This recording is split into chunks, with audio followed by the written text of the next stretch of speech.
In another video, I have shown how to unoutline text using Illustrator or plugins or Acrobat or Apple Preview. And once you have done that, you get this here. This is a result produced by Astute Graphics VectorFirstAid, or this here, which has been done by Apple Preview and then pasted back into the file. So let's take a look at what we've got here. If I go to Type, Show Hidden Characters, then you see the line breaks, or rather the carriage returns, like in here. And we have a carriage return after each of those lines, and that of course is not very good for editing or typesetting, so you want to get rid of them. Now here, this result produced by Preview and then pasted back in there, you see it has been better because the carriage returns are only in certain places, so those are easier to get rid of.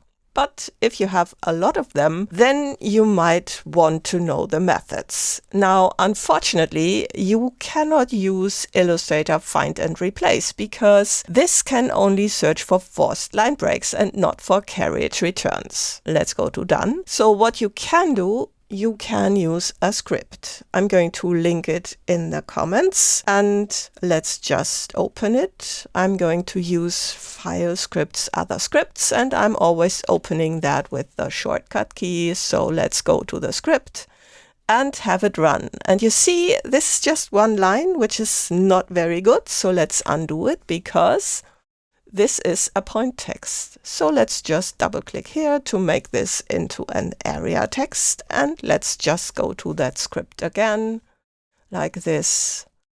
And this time you see it worked beautifully. So that's nice. Another thing that you could do, and I'm going to undo it for this. So what we're going to do is copy this text block and go to InDesign. I'm going to make a new file and then just paste this in. So there we have it. And we can even keep the formatting like this. And then let's enlarge this. And of course, turn on the hidden characters. And in InDesign, so this is the German version, but I'm going to use the shortcut Command F or Control F on Windows, which opens Find and Replace.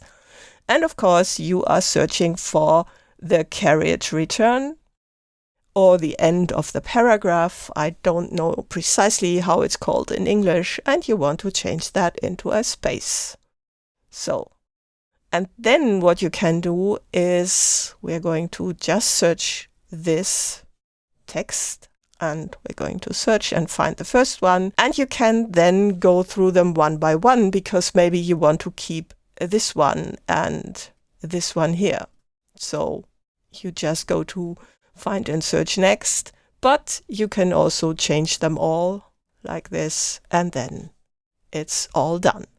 So now we can select this, copy it, and go back to Illustrator, make a new text frame and paste. And you see now we've got rid of all the carriage returns and can go on, and the text formatting is still there. But if you have used VectorFirstAid to unoutline your text to get back editable text, then it's even easier, because after converting this into an area text, you can just go to the Type menu and use the Remove Paragraph Breaks, which comes also with VectorFirstAid, to clean up afterwards. And there you go, done.